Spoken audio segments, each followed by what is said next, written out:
Look at that woman in the footage you just watched. Notice how she kneels down, phone in hand, reaching toward that dog with such gentleness, such trust. That simple act of kindness, captured in those cold, blue-tinted seconds of suburban silence, would be the last time Linda Roberts was ever seen alive. 27 years old. A veterinary technician. Someone who spent her entire life caring for animals. And on that freezing morning of November 18, 2021, her compassion would become the weapon used to end her life. The morning air in Brookhaven, a quiet suburb outside of Atlanta, Georgia, was bitter that day. Not quite winter, but autumn had stripped the trees bare, leaving those skeletal branches you saw in the background reaching toward a gray-white sky like desperate fingers. The temperature hovered just above freezing, the kind of cold that makes your breath visible, that makes you want to stay inside where it's warm and safe. But Linda had always been an early riser. She'd left her apartment at 5:47 a.m. for her morning jog, a routine she'd maintained religiously for 3 years. Her roommate, Jessica Chen, would later tell investigators that Linda never missed a morning run. Never. The security camera that captured those final moments belonged to a house on Meadowbrook Circle, a cul-de-sac, where homes sold for $500,000 minimum. Manicured lawns, 2-car garages. The kind of neighborhood where people still left their doors unlocked because nothing bad ever happened there. Until that morning. Until a dark furred dog with a collar appeared on that sidewalk, standing perfectly still in the pre-dawn darkness, waiting for someone with a kind heart to stop. And Linda stopped. You saw it in the footage. The way she immediately pulled out her phone, checking the tag on that dog's collar for a number to call. Would you have done the same thing? If you saw what appeared to be a lost pet on a cold November morning, wouldn't you want to help? That's what makes this case so chilling, so personal. Linda Roberts did exactly what most of us would do. She saw an animal that needed help, and she helped. That decision cost her everything. The dog, investigators would later determine, was a 3-year-old Staffordshire Terrier mix named Duke. But Duke wasn't lost. Duke had never been lost. Duke was trained, carefully, methodically trained, to stand in specific locations and wait, to act calm, to appear helpless, to be bait for a trap that had already claimed 2 other lives in 3 different states. Watch that footage again in your mind. Focus on the dog's behavior. Doesn't bark, doesn't pull, doesn't show any of the anxiety or confusion you'd expect from a genuinely lost animal. It just stands there, watching Linda's face, waiting for her to make that call. And she does.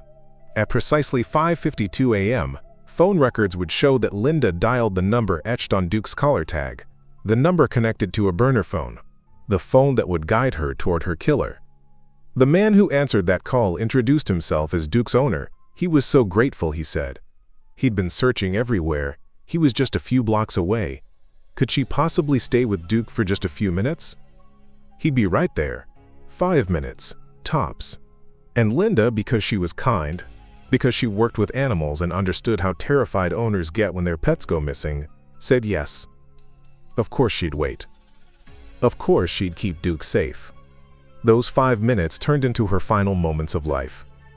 By 6:15 a.m., when Jessica Chen realized Linda hadn't returned from her run, she wasn't immediately concerned.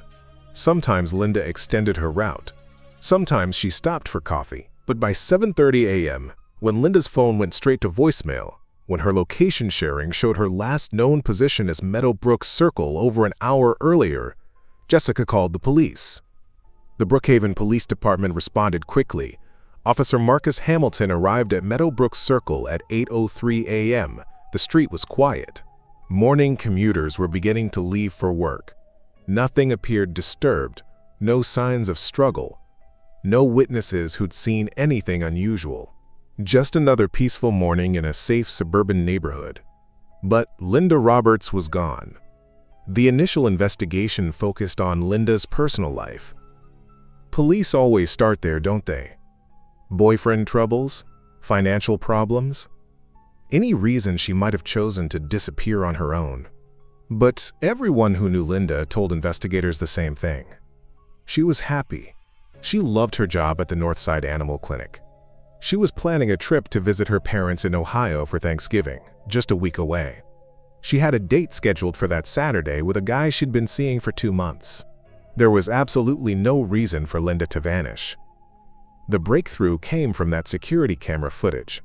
A neighbor on Meadowbrook Circle, David Patterson, mentioned to police that his Ring doorbell camera faced the street. Would they like to see the footage from that morning?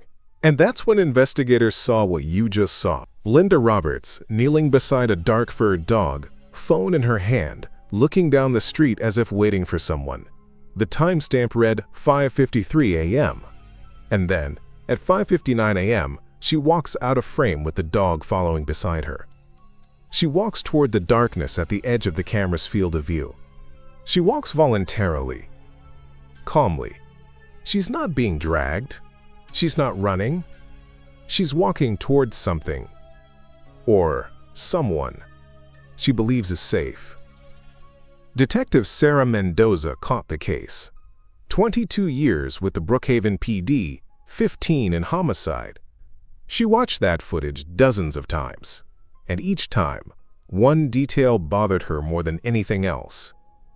The dog, she would later tell reporters. That dog was too calm, too trained. It wasn't lost, it was placed there. But where was Linda? The investigation expanded rapidly. Canine units searched the wooded areas surrounding Meadowbrook Circle. Dive teams checked nearby retention ponds. Helicopters with thermal imaging scanned the area. Nothing. It was as if Linda Roberts had simply walked into darkness and ceased to exist. But Detective Mendoza knew better. People don't just disappear. Someone always knows something. Someone always sees something. The question investigators kept coming back to was simple but haunting. Who benefits from Linda's disappearance? Who would use a dog as bait to lure her away? The answer, it turned out, was more horrifying than anyone could have imagined. On November 23, 2021, 5 days after Linda vanished, a hiker in the Chattahoochee River National Recreation Area found a shallow grave approximately 17 miles from Brookhaven. The body was female, mid to late 20s, with dental records confirming what everyone already feared. Linda Roberts had been murdered. The medical examiner determined she'd been strangled, likely within hours of her disappearance. But there was something else. Something that made Detective Mendoza's blood run cold. Linda's body showed signs of restraint, zip ties around her wrists and ankles. And underneath her fingernails, forensic teams found DNA. Not just any DNA, but a match in the FBI's CODIS database. A match to a man named Ronald Richardson. Now here's where this case transforms from tragic to terrifying. Ronald Richardson was already in the system, already flagged, already on the FBI's radar for 2 other murders that bore an identical signature. The dog, the phone call, the suburban jogger who disappeared in the early morning hours. One victim in Tennessee in 2019, another in South Carolina in 2020, and now Linda Roberts in Georgia in 2021.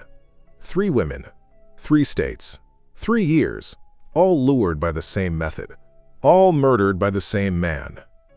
Who was Ronald Richardson? That's the question that haunted investigators as they raced to find him before he claimed another victim.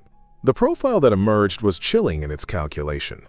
Richardson was 43 years old, a former dog trainer who'd worked at various animal shelters and boarding facilities across the Southeast. He had no fixed address, living out of a converted van, moving from state to state, always staying just ahead of law enforcement. And Duke, that well-trained Staffordshire Terrier you saw in the footage, had been with Richardson since the dog was a puppy, trained specifically for this purpose. Trained to be a lure, a trap, a weapon.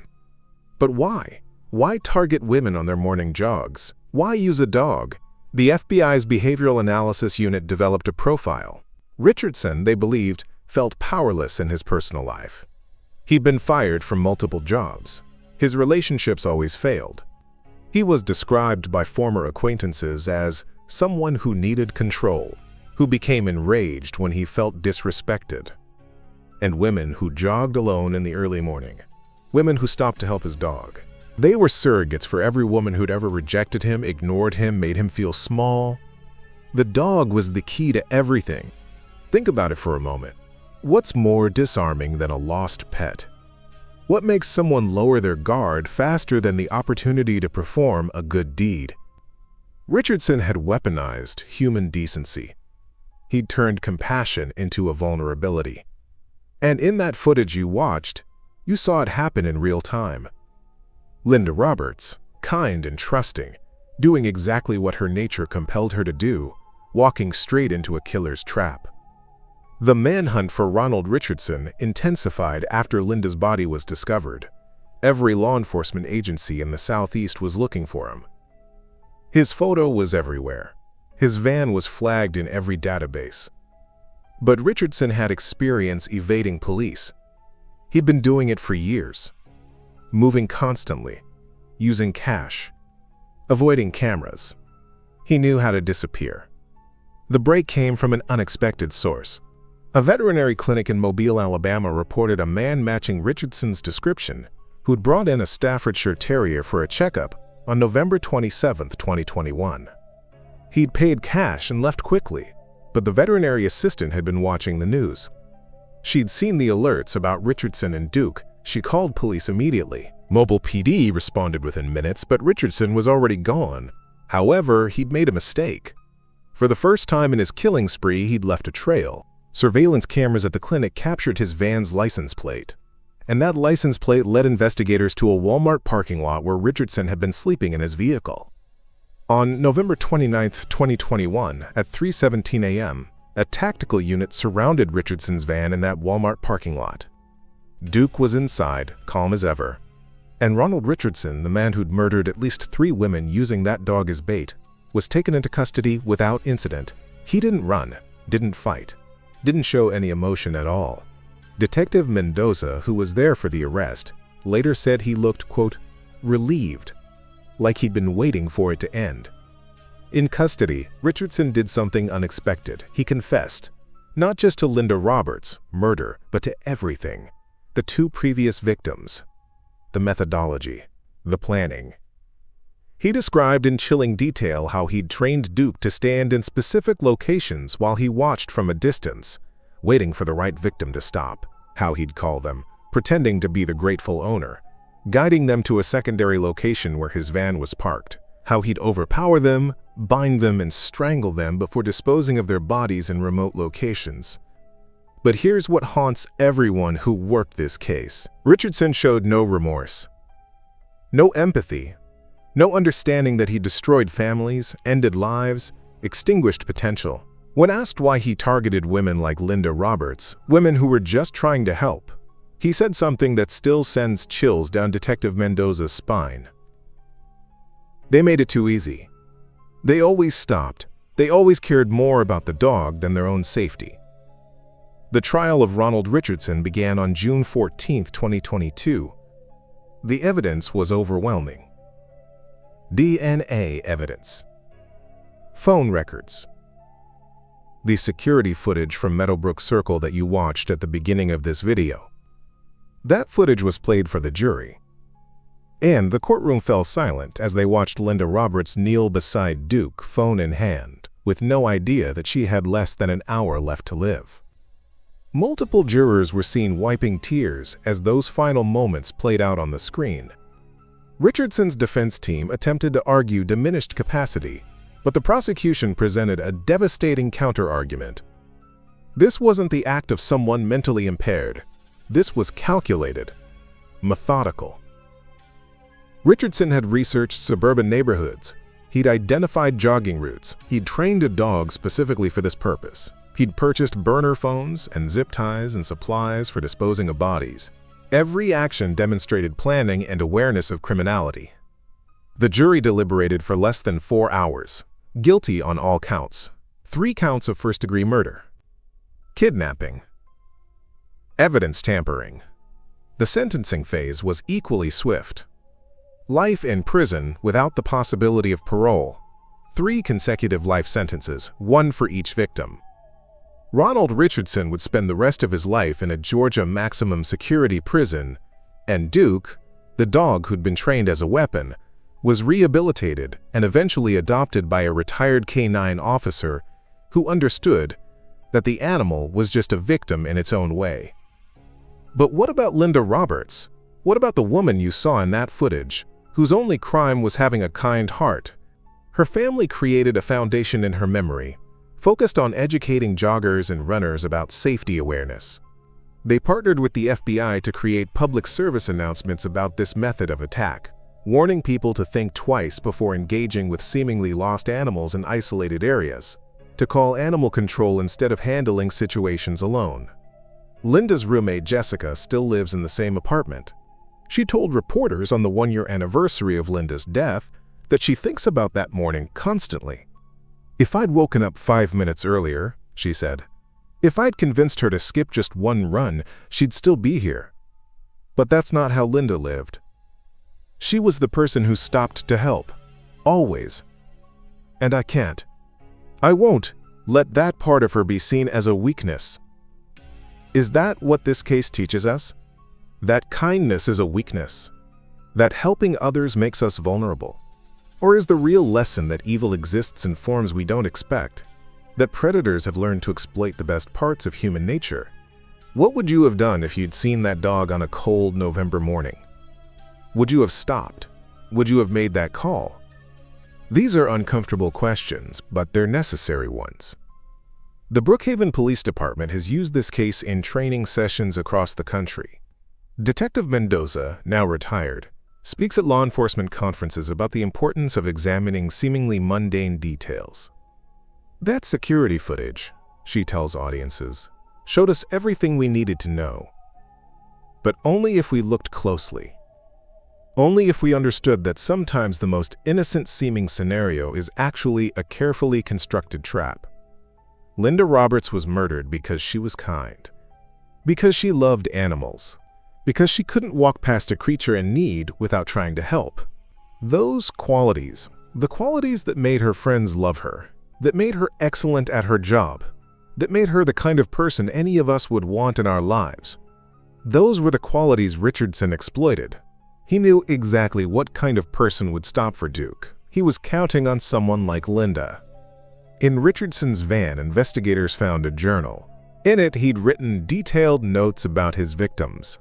About Linda, he'd written, "Subject stopped at 5:52 a.m., immediately checked tag, called number, kneeled to pet dog. Perfect target. No awareness of surroundings. Made contact at 5:55 a.m.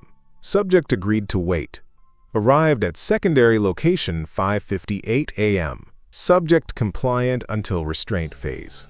Clinical, cold, calculated." Linda Roberts wasn't a person to him. She was a subject, an opportunity, a target. But Linda was so much more than that. She was a daughter who called her parents every Sunday night, a friend who never forgot birthdays, a veterinary technician who stayed late to comfort scared animals, a jogger who enjoyed the quiet of early morning, a woman with plans and dreams and a future that was stolen from her on a cold suburban street by a man who saw human decency as something to exploit. The security footage from Meadowbrook Circle, those few seconds you watched at the start of this video, has become one of the most analyzed pieces of evidence in modern criminal profiling. It's shown at FBI training courses. It's studied by security experts. It represents something crucial about how predators operate in contemporary society. They've adapted. They don't lurk in dark alleys anymore. They create scenarios that seem safe, that appeal to our better instincts, that make us willing participants in our own victimization. Think about those final seconds one more time. Linda's standing up, looking down the street, waiting for who she believes is Duke's owner. She has no idea that the person she's waiting for has already killed twice before. She has no idea that the phone in her hand connects her directly to a serial killer who's watching from nearby, coordinating her every move. She has no idea that when she walks out of that camera's frame at 5:59 a.m., she's walking toward her death. All she knows is that she's helping. that she's doing the right thing. And that belief, that fundamental goodness, is what killed her. Ronald Richardson sits in a Georgia prison cell today. He's 46 years old now. He'll die in that cell. He'll never again use a dog to lure women to their deaths. He'll never again feel the sense of power and control he derived from murdering innocent people. But 3 families will never see their daughters again. 3 women who were just living their lives trying to help an animal they thought was lost are gone forever. The story of Linda Roberts is a tragedy, but it's also a warning. It's a reminder that evil rarely looks the way we expect it to. It doesn't always wear a mask or hide in shadows. Sometimes it looks like a lost dog. Sometimes it sounds like a grateful owner on the phone. Sometimes it appears in the most ordinary of moments, on the most ordinary of streets, targeting the most ordinary of people who are just trying to do something good. If this case makes you uncomfortable, if it makes you question whether you'd stop to help a lost animal, that's not a sign of growing cynicism. That's situational awareness. That's understanding that the world contains people like Ronald Richardson, people who have learned to weaponize our compassion. We don't have to stop being kind. We don't have to stop helping. But we do have to be smart about it. We have to recognize when a situation feels wrong. We have to trust our instincts. We have to remember that sometimes the most dangerous thing we can do is ignore that little voice that says, something isn't right here. Linda Roberts deserved better. She deserved to finish her run that morning. She deserved to go to work and care for animals like she always did. She deserved that Thanksgiving visit with her parents. She deserved that date on Saturday. She deserved a future. And all of us who've watched that footage, who've learned her story, owe it to her memory to be more aware, more careful, more protective of that kindness that Richardson sought to punish. This case is closed. The killer is behind bars. Justice, in its legal form, has been served. But the real victory would be preventing the next Linda Roberts, the next kind person who stops to help and pays the ultimate price. That's why we share these stories. Not to glorify violence, not to create fear, but to educate, to inform, to remind everyone watching that awareness doesn't mean paranoia. It means survival. If you found this case as compelling and heartbreaking as it is important, please subscribe to this channel. We cover cases that need to be remembered, victims who deserve to be honored, and lessons that could save lives. Hit that notification bell so you never miss a story that could make a difference.